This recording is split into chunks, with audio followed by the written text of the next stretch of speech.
Hello दोस्तों, एक बार फिर से आप सभी का स्वागत है कॉमिक्स एनिमल पर। और आज हमारा कैंडिड कॉन्वर्सेशन का एक ब्रांड न्यू एपिसोड है। इसमें जो मेहमान आने वाले हैं अभी तक आपको पता लग गया होगा, अंदाज़ा हो गया होगा, टीज़र कहीं ना कहीं आपने देखेंगे। नहीं देखे तो बता देता हूँ, जितेश तलवानी जी आज हमारे मेहमान हैं। उनके साथ हम एक खुले अंदाज में चर्चा करेंगे, जैसा कि नाम है कैंडिड कॉन्वर्सेशन। छोटा सा इंट्रो, वो पेशे से एक वकील हैं, पिछले लगभग 10 सालों से प्रैक्टिस कर रहे हैं। और एक कॉमन उनका जो इंट्रोडक्शन है वो ये है कि बहुत बड़े कॉमिक्स प्रेमी हैं। आप लोग उनको अगर सोशल मीडिया प्लेटफॉर्म पर अगर आप लोग एक्टिव हैं तो आप उनको एक क्रिएटिव पर्सन के तौर पे भी जानते होंगे। उनका एक वीकली न्यूज़लेटर आता है। और उसके अलावा बुलिंग शब्द जो है वो आपने काफ़ी मतलब उनके कॉन्टेक्स्ट में काफ़ी सुना होगा। सो चलिए उनसे मुलाकात करते हैं, फिर फ्रेम कटेगा। नमस्कार नमस्कार नमस्कार नमस्कार। जितेश जी कुछ डिफरेंस नजर आ रहे हैं। हाँ। अरे निकलो निकलो, मेरी जगह क्यों आ गए हो यार, यहाँ पे भी बुलिंग शुरू हो गई। कमाल है। And here comes the one and only Jitesh Talwani ji. बहुत बहुत स्वागत है, बहुत बहुत स्वागत है आपका। कैसे हैं? हेलो जानवर जी। मैं बहुत खुश हूँ। सबसे पहले आप मुखातिब हो जाए हमारे दर्शकों से। सभी कॉमिक्स प्रेमियों को मेरा हार्दिक नमस्कार। और सीधे मुद्दे की बात पे आते हैं। आज का हमारा टॉपिक है जिस पे हम खुलकर चर्चा करेंगे, वो ये कि भारतीय कॉमिक्स इंडस्ट्री के मतलब परिप्रेक्ष्य में क्या वो चीज़ें हैं जो उसकी ग्रोथ को मतलब हैम्पर कर रही हैं, रुकावट बन रही हैं, और जिस तरीके से ग्रो होना चाहिए इंडस्ट्री को वो होने से रोक रही हैं। सो जितेश जी, मैं आपको आमंत्रित करता हूँ, आप शुरुआत करें। सबसे पहले तो आपका धन्यवाद जो आपने मुझे इस लायक समझा कि मैं यहाँ पे आकर अपने विचार व्यक्त कर सकूँ। जो कि आपका इतना अच्छा चैनल है, उस पर इतने बड़े बड़े ल्यूमिनरीज आ चुके हैं, वहाँ पे मुझे जैसे तुच्छ कॉमिक्स प्रेमी को भी जगह मिली। आपका हार्दिक धन्यवाद। दूसरी बात जो आपने बात शुरू करी कि कॉमिक्स इंडस्ट्री में जो गिरती हुई सेल कह लो या ज़्यादा ना उठती हुई सेल कह लो, उस पर मेरा क्या विचार है। तो जी ऐसा है कि मुझे ऐसा लगता है कि जो सारा मुद्दा है वो इवोल्यूशन का है। क्योंकि अगर हम देखेंगे तो जो द वर्ड इज बेंचमार्क जो कहेंगे, वो जैसे मार्वल डीसी है बाहर, वो तो आज भी बिक रही हैं, इमेज भी बिक रही हैं, मांगा इतनी बिक रही है कि उसकी रिकॉर्ड तोड़ बिक्री हो रही है, प्रिंट कम पड़ रहा है, मांगने वाले ज़्यादा है। ठीक है, लेकिन भारत में कॉमिक इंडस्ट्री उस हिसाब से नहीं बिक रही जिस हिसाब से वहाँ बिक रही है। तो इसके क्या कारण है? इसके कई कारण है। जो मुझे सबसे बड़ा रीज़न नज़र आता है वो है इवोल्यूशन। भारतीय कॉमिक इंडस्ट्री इवॉल्व नहीं हो पाई है। पब्लिशर्स की तरफ से कह लीजिए, बायर्स की तरफ से कह लीजिए, मैं सबकी बात नहीं कर रहा, मैं एक्सेप्शन की बात नहीं कर रहा, मैं एक जनरल बात कर रहा हूँ। क्या है, एक हर मीडियम का एक नेचुरल प्रोग्रेशन होता है मेरे हिसाब से। जैसे बाहर की कॉमिक्स थी, पहले वो कॉमिक्स के रूप में थी, उसके बाद उन पे कार्टून बनने शुरू हुए, कार्टून के बाद वो फिल्मों में आई, फिर वो लाइव एक्शन में आई, आज के में हम MCU देखते हैं, DCU देखते हैं। ये बहुत बात का है, उन पे फिल्में पहले से बन रही है, एनिमेटेड सीरीज कहीं पहले बन चुकी है। ये वाला प्रोग्रेशन भारतीय कॉमिक इंडस्ट्री ने देखा ही नहीं है। जापानीज कॉमिक्स मांगा के भी सबसे पीछे राज ये कि it's amply backed by anime. Yes, उसके एनिमे आए तभी लोग, एक बड़ा ना सोशल मीडिया पे डायलॉग चलता है, भाई नारुतो देख, उसमें जिंदगी का सच मालूम पड़ जाएगा। तो नारुतो देख है, वो नारुतो पढ़ नहीं है, हर कोई पढ़ नहीं पा रहा है।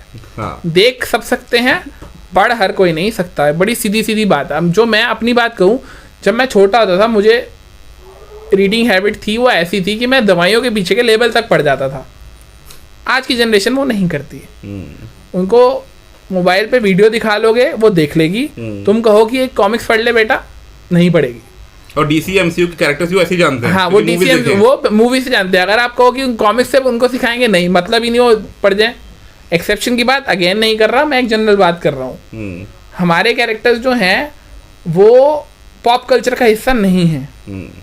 बहुत सीधी सीधी बात है। आज की डेट में अगर मैं कहूँ, हमारे चाहे पुराने हो चाहे नए हो, चाहे नागराज ध्रुव हो, चाहे चाचा चौधरी हो, चाहे राका हो, चाहे फुलादी सिंह हो, या राजन इकबाल हो गए, राम रहीम हो गए, जम्बू हो गया, अंगारा हो गया, अग्निपुत्र भाई, यस, ये सब हमें बचपन से याद है क्योंकि हमारा नॉस्टैल्जिया है। लेकिन ये पॉप कल्चर का पार्ट आज की डेट में नहीं है।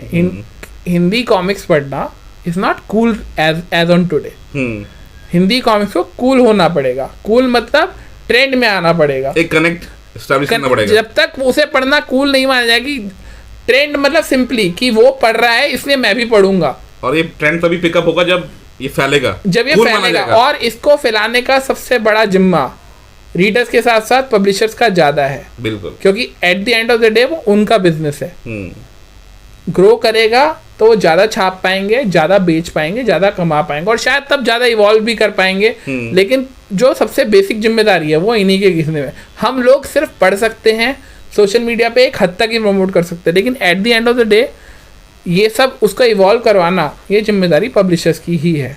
और मुझे नहीं लगता कि ज़्यादा कुछ इस दिशा में काम हो रहा है. हाँ ठीक है, अभी याली टीम्स वालों का द विलेज अडेप्ट होकर अमेजन प्राइम पे आ रहा है, ठीक है, और जब वो आएगा तब वो आएगा. लेकिन फिलहाल कोई ज़्यादा बड़ा प्रोजेक्ट कह लो या कोई ज़्यादा बड़ी मुहिम नहीं चल रही कि भारतीय कॉमिक इंडस्ट्री को मेन स्ट्रीम से जोड़ के कूल बनाया जाए और उसको लोगों के हाथ में ट्रेंडिंग बना के पहुँचाया जाए. मुझे ऐसा नहीं लगता, ना मुझे ऐसा होता दिख रहा है. और मतलब मैं पिछले कुछ कोविड के बाद से तो बेसिकली मैं देख ही रहा हूँ सोशल मीडिया पे बहुत हर चीज़ का जोर है, भारतीय कॉमिक्स का वो जोर नहीं है.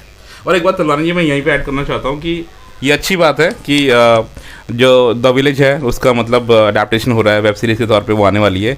लेकिन किसी भी कॉमिक्स इंडस्ट्री को हम जानते हैं उनके सुपर हीरोज़ के द्वारा. तो यहाँ पे ये एक इट्स जस्ट अ स्टोरी. आप ये मान सकते हैं कि इंडिया में सदर्न रीजन की कोई स्पेसिफिक जोग्राफी बेस्ड एक स्टोरी है, उसमें कोई सुपर हीरो नहीं है, उसमें कहानी हीरो है. तो इसमें इंडियन सुपर हीरोज़ मतलब लगभग मिसिंग है, लगभग क्या है ही नहीं. तो अगर कोई नागराज डोगा या ध्रुव जो मेन स्ट्रीम हीरोज़ हैं उनकी कॉमिक्स के ऊपर कोई अगर अडेप्टेशन होता, so I think that would have done more good to the industry. ये भी अच्छी बात है, शुरुआत तो कोई सी भी बुरी नहीं होती, it's also good addition. But super hero के नहीं, शुरुआत बुरी होती है. आपने नागराज और ध्रुव की नहीं, नागराज और डोगा की नहीं देखी क्या? शुरुआत बुरी होती है. Got your point.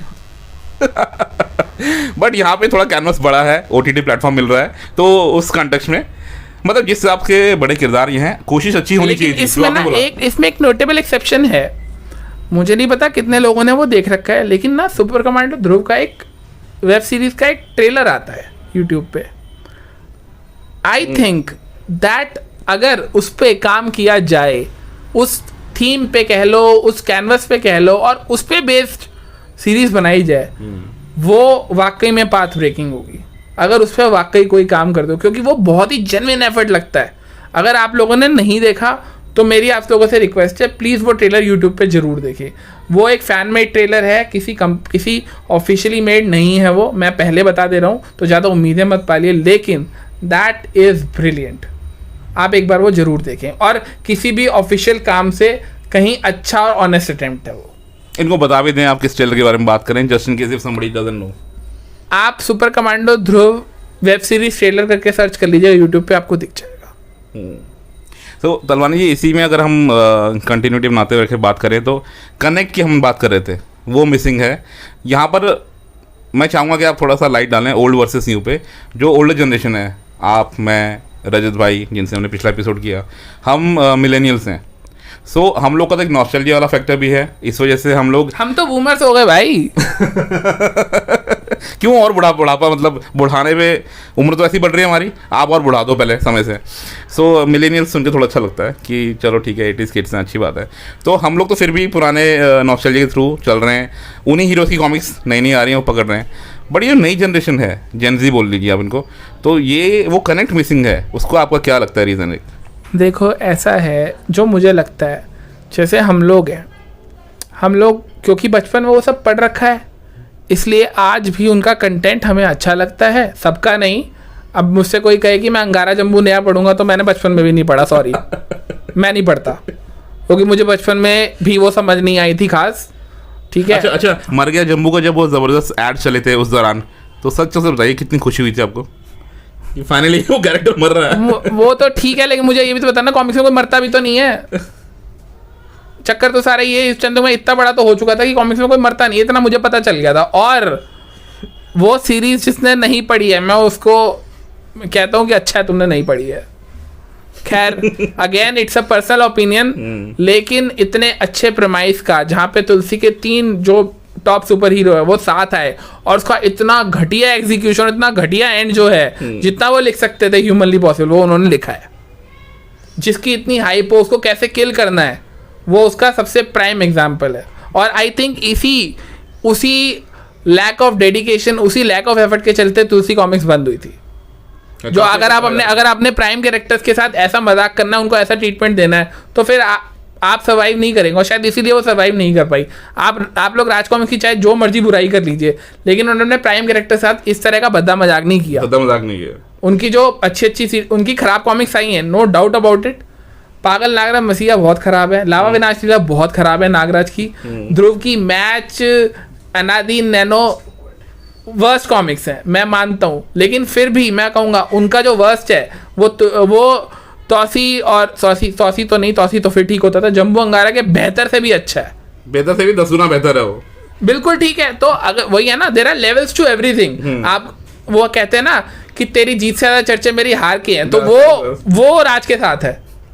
अंगारा और जम्बू का जो बेस्ट था, that was not good enough to match the lowest quality of Raj comics. Exactly. अब मनोज कॉमिक्स है, उनमें कुछ बहुत अच्छा होता था। राम रहीम की कई कॉमिक्स बहुत अच्छी हैं, बहुत लॉजिकल, बहुत अच्छी। ड्रैकुला सीरीज अच्छी है, दिव्य शक्ति का बेटा अच्छी है, आकाश का जादूगर अच्छी है, इच्छाधारी राम, these are very good comics.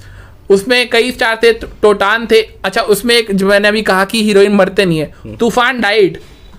तूफान actually died in a series और उन्होंने उसके बाद उसको कंटिन्यू नहीं किया। लेकिन वही मनोज कॉमिक्स है, उन्होंने विध्वंस बनाया जो कि इतना ब्लेटेंट रिप ऑफ है शज़ाम का, किसी कोई हद नहीं है। तो ऐसा नहीं है कि आइडियाज नहीं थे या काम अच्छा नहीं किया, लेकिन वही बात है, अगर आप अपने काम को ईमानदारी से नहीं लेंगे, ठीक है हम उस टाइम बच्चे थे, लेकिन अच्छी बुरी स्टोरी से समझ हम में भी थी। और अब मैं वही बोलता हूँ, मैं आज की फिर वही बात करता हूँ, आज जो नया काम भी आ रहा है, अब यहाँ पे ना 2 इशू हैं। जो हम पुराने लोग हैं जिन्होंने पुराना पढ़ रखा है, ठीक है हमारे अंदर एक नॉस्टैल्जिया है कि पुराना काम अच्छा होता था, लेकिन जो नया काम है ना, eight the end of the day नए काम के साथ ना 2 दिक्कतें हैं। एक तो उसको पुराने के स्टैंडर्ड को मैच करना है, जो कि हमारे दिमाग में शायद एक पेडेस्टल है, हम शायद गलत हों, लेकिन एक पेडेस्टल तो है। एक तो उसको उसे क्रैक करना है, प्लस उसको कम्पीट करने के लिए बहुत सारे मीडियम है। पहले कॉमिक्स ना कम्पीट करने के लिए मीडियम नहीं होता था, अब वो है।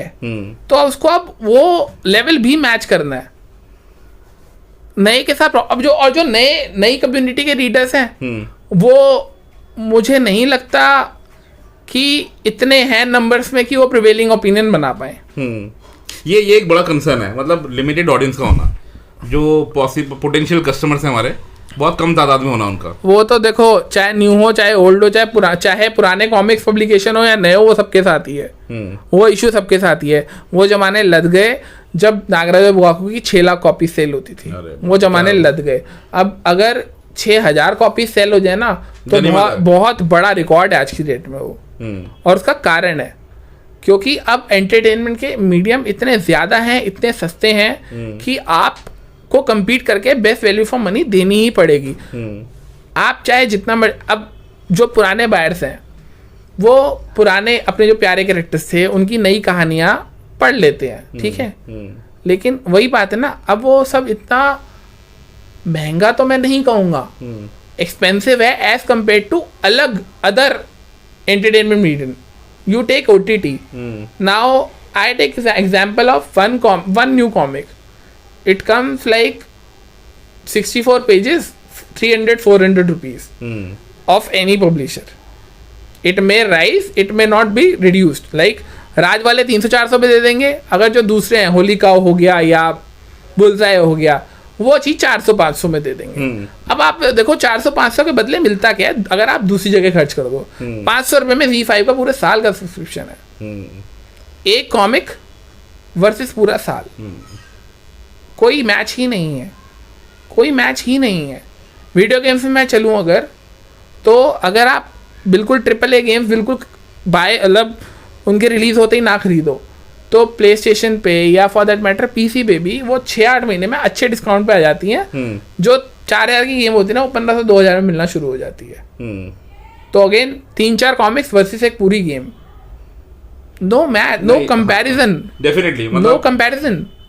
तो अगर आपको कॉमिक्स बिकवानी है तो आपको ऐसा लेवल ऑफ एंटरटेनमेंट देना पड़ेगा जो उसको बीट करे या एटलीस्ट के बराबर तो हो। फोकस वहां रखना है। और ये ग्राउस मेरा न्यू ओल्ड दोनों से है कि आप उस लेवल को मैच नहीं कर पा रहे। नॉस्टैल्जिया के चक्कर में हम खरीद तो लेंगे, लेकिन आप कहो कि इससे इंडस्ट्री सस्टेन हो सकती है, आई डोंट थिंक सो। क्योंकि इंडस्ट्री सस्टेन होगी, इवॉल्व होगी तभी जब नया बायर जुड़ेगा, और नया बायर तभी जुड़ेगा जब आप उसको वैल्यू फॉर मनी दोगे। और वैल्यू फॉर मनी, एक अच्छा एंटरटेनमेंट दोगे। वैल्यू फॉर मनी तो कंपीट, ठीक है आदमी शौक के लिए 10 चीजें खरीदता है, शौक की कोई कीमत नहीं, मैं उस बात को भी समझता हूँ, लेकिन क्या है ना, शौक बनाने से बनता है। नए आदमी का शौक थोड़ा ना हो जाएगा। नए आदमी जो पहली बार कॉमिक खरीद रहा है, दूसरी बार कॉमिक खरीद रहा है, उसका कहाँ से शौक हो जाएगा? शौक तो हमारा है ना, जो हम पुराने पढ़ रहे हैं। हम ही कितने बचे हैं? हम तो एंडेंजर्ड स्पीशीज है आज की डेट में। मतलब टाइगर से भी कम रह गए हम लोग। बिल्कुल। और टाइगर तो फिर बाहर से आ जाएंगे, हम थोड़ा ना आ पाएंगे।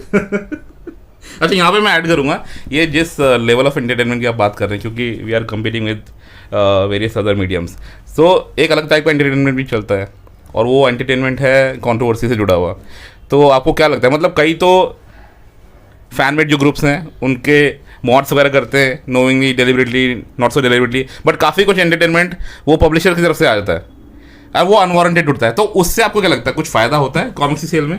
ऐसा देखो, मेन स्ट्रीम में बने रहने के लिए कंट्रोवर्सी सेल्स, सीधी बात है। कंट्रोवर्सी जितनी हो किसी ब्रांड के लिए उतना अच्छा है आज की डेट में, क्योंकि क्या है ना, आप नज़रों में बन रहते हो। लेकिन हमारे यहाँ का प्रॉब्लम है कॉमिक इंडस्ट्री में कि जो एक दायरा है ना, बहुत ही लिमिटेड है, बहुत ही छोटा है। It's like a storm in a tea cup. जैसे अभी मैं रिसेंट एग्जाम्पल लूँ कुत्तापंथी का, कुत्ता घाटी ना, हाँ कुत्ता घाटी का, कि जी कॉपी ख़राब है या उसमें ब्लीडिंग इशू है या कुछ प्रिंटिंग इशू है। मैं कह रहा हूँ सबकी कॉपी सही नहीं होगी, सबकी कॉपी ख़राब नहीं होगा। मुझे ये मेरी कॉपी ठीक निकली, मुझे नहीं पता कितनों की ठीक निकली है, आई कांट से। बट जितनी मर्जी कंट्रोवर्सी हो, उससे सेल बढ़ के भी कितनी बढ़ जाएगी? कितने बायर हैं? 3,000, 4,000, 6,000, 10,000 तो श्योरली नहीं है। तो मैं शर्त लगाने को तैयार हूँ। 5 भी नहीं है, 5 भी नहीं है। मैं तो शर्त लगाने को तैयार हूँ, जिसको लगानी है लगा ले। आई थिंक आज की डेट में अगर 3,000 कॉपीज आप बेच लेते हो, हाँ, तो that should be considered good enough. या it is a great performance. But ऐसा नहीं है, ऐसा नहीं है। आज की डेट की जो मेरे ओपिनियन में बेस्ट कॉमिक सीरीज जितनी मैं पढ़ रहा हूँ, क्योंकि मैं नई सब बाय करता हूँ, नहीं मैं सच है किसी भी ब्रांड के कुछ क्यों, मैं पढ़ता भी हूँ। जो नागरन सीरीज है वो मेरी नज़र में अब आज के टाइम की बेस्ट सीरीज है। ठीक है, उसका एक है कि उसमें नागराज है तो एक नॉस्टैल्जिया है, लेकिन उसकी स्टोरी वाकई में अच्छी है। स्टोरी टेलिंग जो टेक्निक है, हाँ, वो बहुत अच्छा है। ये सेम तारीख मैं अर्थ सत्य की या स्लैश शीलबंग की नहीं करूँगा, ये तारीख मैं सरसत्र की नहीं करूँगा, ये तारीख मैं शक्ति रूपा की नहीं करूँगा। लेकिन वो सीरीज मुझे अच्छी लग रही है क्योंकि उसमें स्टोरी बहुत अच्छा नैरेटिव बिल्ड है। ठीक है, पार्ट्स है, क्या मजा आना चाहिए, पार्ट्स है ना, कोई बात नहीं। मैं भैया गेम ऑफ थ्रोन्स पढ़ने वाला हूँ, उस सीरीज का आज तक एंड हुआ नहीं है, ना कभी होने की उम्मीद है, मुझे कोई इशू नहीं है। लेकिन और journey, it's the journey which matters, not the end. अगर आपको जर्नी में मजा आ रहा है तो एंड क्या है क्या नहीं है डजंट मैटर। हाँ ठीक है, अगर एंड बिल्कुल ही खराब हो गया फिर आप बिल्कुल गाली दे सकते हैं, लेकिन जर्नी में मजा आ रहा है ना, तो that is its own reward. अब आपने बात करी क्या कि कंट्रोवर्सी, हाँ कंट्रोवर्सी, तो इस कंट्रोवर्सी से फायदा होता है, लेकिन eight the end of the day it's a storm in a tea cup. मैं सच बताऊं तो आज की डेट में जिस तरह इंडियन पब्लिशर्स का behaviour towards their product and their customers और जो उनके ग्रुप्स के मॉड एडमिन्स हैं, अगर इट्स अ गुड थिंग कि ये लोग ज़्यादा पॉपुलर नहीं है, नहीं तो इनका रोज ट्विटर पे जुलूस निकल रहा होता। मतलब थोड़ा सा रिस्ट्रेंट उनको दिखाना चाहिए। मैं मॉडरेटर हूं। रिस्ट्रेन मतलब they think like they are handling some kingdom. मतलब ऐसे कोई सल्तनत है और ये वहाँ के सिपा सलार हैं, यहाँ के सेनापति हैं और मनसबदार हैं, बिल्कुल ऐसे बिहेव करते हैं। भाई साहब, आप लोग फेसबुक ग्रुप के एडमिन हो जिसके लिए कोई क्वालिफिकेशन नहीं है, एनीबडी कैन डू इट। आपके पास and the least we expect is you to do it properly. जो moderation if का काम you कर रहे don't want to be humble, then you don't get the right to be snarky about it. Yeah. भगवान नहीं हो आप लोग, आपके पास हद से हद क्या पावर है कि आप लोग किसी को म्यूट कर सकते हो और किसी को ब्लॉक कर सकते हो, इससे ऊपर किसी को कोई फर्क नहीं पड़ता है. And the way you do it, you lose a customer, you lose a potential customer. There is a way you take criticism.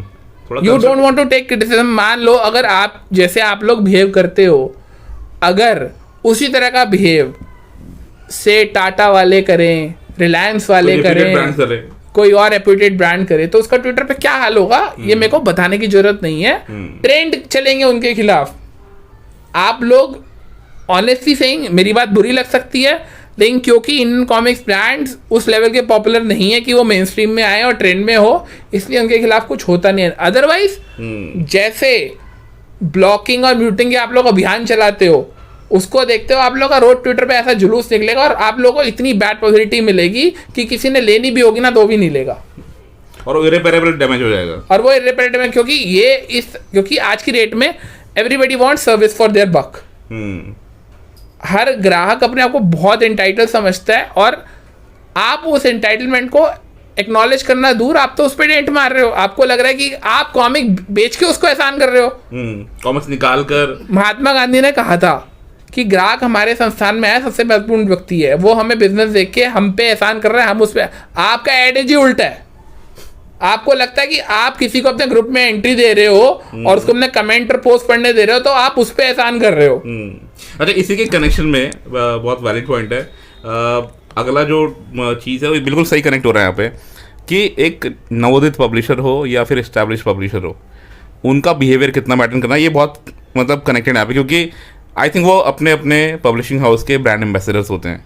सो उनका बिहेवियर बहुत मैटर करता है कि कितने अच्छे तरीके से वो अपने आप को सोशली कंडक्ट करते हैं, कितने अच्छे तरीके से वो क्रिटिसिज्म को लेते हैं, और उनका क्या स्टांस रहता है. अगर किसी ने उनके प्रोडक्ट को क्रिटिसाइज कर दिया तो आपको क्या लगता है? मैं नाम तो नहीं लेना चाहूँगा यहाँ पे किसी का, बट सब लोग बिल्कुल आपको तो रीज़न भी है you belong to a profession जहाँ पे थोड़ा सा वो रहना पड़ता है. But having said that, Talwani भाई, मेरा इशारा है जो अपकमिंग पब्लिशर्स हैं या जो थोड़े बहुत कॉमिक्स निकाल चुके हैं, बहुत प्रॉमिसिंग उनके कॉमिक्स हैं, आने वाले प्रोजेक्ट भी काफ़ी अच्छे लग रहे हैं, लेकिन जो थोड़ा एक एरोगेंस नज़र आता है, जो उनका बिहेवियर है, जिस तरह से वो सोशल मीडिया प्लेटफॉर्म्स पर एक संवाद करते हैं अपने पोटेंशियल कस्टमर से या जो एग्जिस्टिंग कस्टमर से, कहीं ना कहीं मुझे थोड़ा सा नागवार गुजरता है, और मुझे लगता है कि they are losing out on a potential client base, customer base. आप क्या कहेंगे इसके ऊपर? बिल्कुल ठीक बात है. सपोज कीजिए आज इंटरनेट का ज़माना है, सोशल मीडिया का ज़माना है, ऐड चल रही हैं. हम लोग देखते हैं कि अगर हम अपनी फेसबुक फीड में भी देखें और इंस्टाग्राम फीड में देखें तो एड्स आती है बाकायदा अलग अलग ब्रांड्स की. Suppose someone comes and sees that ad and he then directs himself to the comic publishers group. Now what he will see, मान लो उसने एक कॉमिक खरीदी, नया आदमी जिसने पहले कभी कोई कॉमिक नहीं खरीदी, उसको जस्ट इंटरेस्ट जागा और उसने कॉमिक खरीद ली. उसके बाद अगर उसको भगवान ना करे उसकी कॉमिक में कोई दिक्कत आ गई, जो कि आ सकती है, कोई बड़ी चीज नहीं है, कोई भी प्रोडक्ट 100% स्कॉट फ्री नहीं होता किसी भी प्रोसेस में, उसको भगवान ना करे कोई दिक्कत आ गई और उसने उसकी पोस्ट करी या अपनी ग्रीवियंस रखी, जैसे कि नॉर्मली सोशल मीडिया पे कोई भी करता है आज की डेट में. अगर आज की डेट में मेरा कुछ भी हो जाए या किसी का, वो सीधा ट्विटर पे टैग करके कंप्लेंट कर देता है, और and they respond. Similar thing happens. वो आदमी फेसबुक पे अपना ग्रीवियंस रखे जनरली कि जी मेरे को ये इशू है, मेरी बुक की बाइंडिंग उखड़ गई, या मेरा ये है, या मेरा कुछ भी है, प्रोडक्ट आ गया, कुछ भी XYZ कुछ भी हो सकता है ना किसी के साथ भी. बजाय उसके इशू को एक्नॉलेज करने के उसको बोला जाए कि you have an agenda to tarnish our image and this complaint does not belong to us and go somewhere else and you would be blocked if you keep doing this thing again and again. तो वो जो नया customer है, it's the last thing you would want to do with that. वो क्या करेगा? वो क्या करेगा? वो चला जाएगा. आप अकेला एंटरटेनमेंट नहीं बांट रहे हो दुनिया में, ना आप कोई पानी दे रहे हो ना खाना दे रहे हो, किसी बिना जिंदा बंदा मर जाएगा, ऐसा कुछ नहीं हो रहा. और गलती से अगर उसका सोशल मीडिया पे थोड़ा बहुत क्लाउड हुआ, वो बहुत आप लोगों पे बुरा इम्पैक्ट आ जाएगा उस चीज का. गलती से अगर कोई ढंग का बंद, मान लो कोई फेमस सा यूट्यूबर है, उसके साथ ऐसा कर दिया किसी ने, तो आप लोगों के तो बहुत रिपुटेशन खराब कर देगा वो, और आप लोग कुछ कर भी नहीं पाओगे। मतलब एक होता है कि मोह भंग होना, और एक होता है कि मोह होने से पहले ही दिल हट जाना। आप किसी की प्रॉब्लम कस्टमर जुड़ ही नहीं किसी पाया। की प्रॉब्लम है, आप बिल्कुल एक्नॉलेज करो। मैं ठीक है, कोई आदमी आके सीधा उल्टी सीधी गाली गलौज या अभद्र भाषा का प्रयोग करता है, आप बिल्कुल उसको टॉलरेट मत करो। मैं बिल्कुल इस चीज का पक्षधर हूँ। आप बिल्कुल उसको वार्न करो, आपको, और उसको ढंग से बात करने का, आप उसको म्यूट ब्लॉक कुछ भी करो। लेकिन मैंने बहुत देखा है 95-99% एक आदमी जनरली सिर्फ अपनी बात रखता है। और मैं यहाँ पे क्लियर कर रहा हूँ, ये इशू सब कॉमिक्स पब्लिशर के साथ है, सब। Nobody is scot free. किसी का कम हो सकता है, किसी का ज़्यादा हो सकता है, लेकिन ये प्रॉब्लम सबके साथ है। कोई ये मत समझे कि मैं दूध का धुलाऊं, इस हमाम में सब नंगे हैं। तो at the end of the day problem is they are happy about it, they do not consider कि इट्स अ प्रॉब्लम। उनको लगता है हम ठीक बिहेव कर रहे हैं, उनको लगता है कि हम तो है राजा और ये हमारी प्रजा है और ये हमारी हुक्मदुली कर रहा है, इसका तो गला काटो। ये उनका एटीट्यूड होता है। And whosoever modern admin is listening, और जिसको लग रहा है कि मैं तो ये नहीं करता, तो वो समझ जाए कि वो तो वही है। Yes, I am talking to you. And you know who you are. And you know who you are. Yes. And everybody knows you who you are. ये भी आप ये मत समझे कि आपको नहीं पता, सबको पता है कि आप कौन हो। चलिए, अब ये ही काफ़ी मतलब ज्वलंत मुद्दों के ऊपर बात हो ही रही है, and I think these are the topics that need to be addressed, इसलिए हम उसके ऊपर बात कर रहे हैं। और ऐसा नहीं कि लास्ट में हम कोई निचोड़ देंगे आपको, इसका मतलब निचोड़ कंक्लूजन कुछ देंगे आपको। आई थिंक हम कॉन्वर्सेशन साथ साथ उसका हल भी बताते जा रहे हैं। तो एक लास्ट टॉपिक मैं आपसे उसके राय जानना चाहूँगा, क्योंकि मैं भी काफ़ी कुछ सोच विचार करता रहता हूँ उसके बारे में, कॉपीराइट का जो इशू है। And I think since you have a legal background, आप एक प्रैक्टिशनर हैं, लॉ को आप वो प्रैक्टिस कर रहे हैं, तो कॉपीराइट के ऊपर थोड़ा कुछ आप बताएं। कॉपीराइट में क्या जानना चाहते हैं? कॉपीराइट मतलब पीडीएफ के ऊपर काफ़ी चर्चा होती है। For example, I don't want to go into other stuff, वो भी फिर मतलब डिफरेंट मुद्दा है, उसके ऊपर काफ़ी और बात कर सकते हैं। बट पीडीएफ से अगर हम शुरू करें तो कितना मॉरली या कितना सही है, कितना नहीं है? देखिए, मैं देखो एक चीज़ बोलता हूँ, अगर कोई कहे कि मैंने पीडीएफ से कॉमिक्स नहीं पढ़ी है, तो भाई या तो उसको पता नहीं है, वो झूठ बोल रहा है। बस सब ने पढ़ी है, सब ने यूज़ करी है, ठीक है? तो कोई भी इसमें दूध का धुला नहीं है, सब ने करी है, ठीक है? और एक कारण जो आरसी की या दूसरी कॉमिक्स की जो डिफंक्ट ब्रांड्स है, जिन कॉमिक्स अब नहीं आती, उनके बारे में पता लगने का या इंटरेस्ट रिक्रिएट होने का एक बड़ा साधन वो पीडीएफ है जो इंटरनेट पे तैर रही हैं, ठीक है ना? और उस पायरेसी को इंडिया में तो नहीं रोका जा सकता, ठीक है? और पायरेसी खाली कॉमिक्स की थोड़ा ना होती है। आप टॉरेंट से मूवी डाउनलोड कर रहे हैं, दैट इज पायरेसी। आप टेलीग्राम पे वेब सीरीज देख रहे हैं, दैट इज पायरेसी। ये सब पायरेसी तो है। तो कोई होलियर देन दाऊ नहीं है इस काम में। सब कुछ ना कुछ कर रहे हैं। एंड वी टू से इट इन वन वे, हम सब एक प्रकार से ऑफेंडर है, बस हम पकड़े नहीं गए हैं। हम सब यस, कोई अगर कॉमिक, ये नहीं कि कोई कॉमिक्स पीडीएफ करने वाला जो पीडीएफ से पढ़ रहा है वो बड़ा चोर है और जो वेब सीरीज टेलीग्राम पे देख रहा है वो छोटा चोर है। नहीं, चोर सारे हैं, सब वही कर रहे हैं, ठीक है? बस ये कि कोई पकड़ा नहीं जा रहा, जो पकड़ा गया। तो अब इशू क्या है कि देखो, है तो इलीगल। मैंने ऐसे भी चैनल देखे यूट्यूब पे जो लिटरली रिव्यू के नाम पे कॉमिक्स रीड कर रहे हैं। It's like audio comics, looking at an audio comics aided by some visuals। हाँ, it is like that। और ये illegal है बिल्कुल, क्योंकि क्या है कि they are deriving, जो कर रहे हैं वो commercial benefit इससे derive कर रहे हैं, बिल्कुल, ठीक है ना? मैंने honestly बताऊं, मैंने ऐसी साइट्स देखी हैं, ऐसे लोग देखे हैं कि जो पीडीएफ देने के बदले पैसे लेते हैं। मैंने ऐसे भी लोग देखे हैं, और बहुतों को पता है कि वो कौन है। कई गणमान्य व्यक्ति देखे हैं मैंने ऐसे, जो अपने आप को बहुत फन्ने काम समझते हैं कि हम इंडस्ट्री का बहुत भला कर रहे हैं, ठीक है? मैंने ऐसे भी लोग देखे हैं, लेकिन उनका पर्पस इंडस्ट्री का भला नहीं है। दिक्कत वहीं पे ना, इंडस्ट्री का भला नहीं है ना, it's eating into comics industries earning. वो हाँ। गलत जगह जा रही है और वो उनकी सेल काट रही है एक तरीके से। बिल्कुल। एक तरफ ऐसे लोग हैं जो अपने नॉस्टैल्जिया के नाम पे एक ही कॉमिक के 4-4 वर्जन खरीद रहे हैं और एक तरफ ऐसे लोग हैं क्योंकि वो कॉमिक्स कभी पढ़ते थे तो अब उनको कहीं पीडीएफ दिख रही है तो वो धड़ाधड़ पढ़ रहे हैं, उनको प्रिंट में लेने को। और एक तीसरी चीज भी है, कुछ लोग इतने नॉस्टैल्जिक हैं, ब्लैक मार्केट में सेम कॉमिक के 4 रुपए की कॉमिक के 40,000 रुपए दे रहे हैं। मैं खुद भी भुगतभोगी हूँ, मैं मतलब किसी और की बात क्या करूँ। अभी हमारी बातचीत यही चल रही थी ऑफ कैमरा कि डोगा की कलेक्शन करने का जुनून शुरुआती दौर में इतना था पोस्ट कोविड सिनारियो में, और मुझे उस टाइम पता नहीं था कि आदरणीय मनोज सर मतलब रीप्रिंट्स की इतनी बौछार कर देंगे कि कलेक्शन में वहाँ से भी पूरी कर सकता था ऑलमोस्ट 1/4 रेट पे। बट नहीं जी, उस टाइम पे थोड़ा पेशेंस नहीं था, उतना रोक नहीं सकते थे क्योंकि अनसर्टेनिटी थी, पता नहीं था आएगी नहीं आएगी। तो जो ग्रे मार्केट से जो भी मिल सका, जिस दाम पे मिल सका, ओरिजिनल्स के चक्कर में वो ले ली। सो मैं खुद भुगतभोगी तो मैं रिलेट कर सकता हूँ। तो मैं वही कह रहा हूँ, पढ़ने वालों के भी अलग अलग लेवल्स है। कोई एक ही कॉमिक के 4-4 वर्जन पढ़ रहा है, ले रहा है, पढ़ नहीं रहा, ले रहा है, ठीक है। कोई उस नॉस्टैल्जिया, उस खुशबू के लिए उस कॉमिक के 10 गुना दाम देने को राजी है, और कोई है कि जो वो कॉमिक्स पढ़ना चाहता है तो उसके लिए ये है कि मैं नई कॉमिक मैं तो पीडीएफ से ही पढ़ूंगा, आ तो जाती है 10 दिन में टेलीग्राम पे, क्या दिक्कत है। ऐसे भी लोग हैं।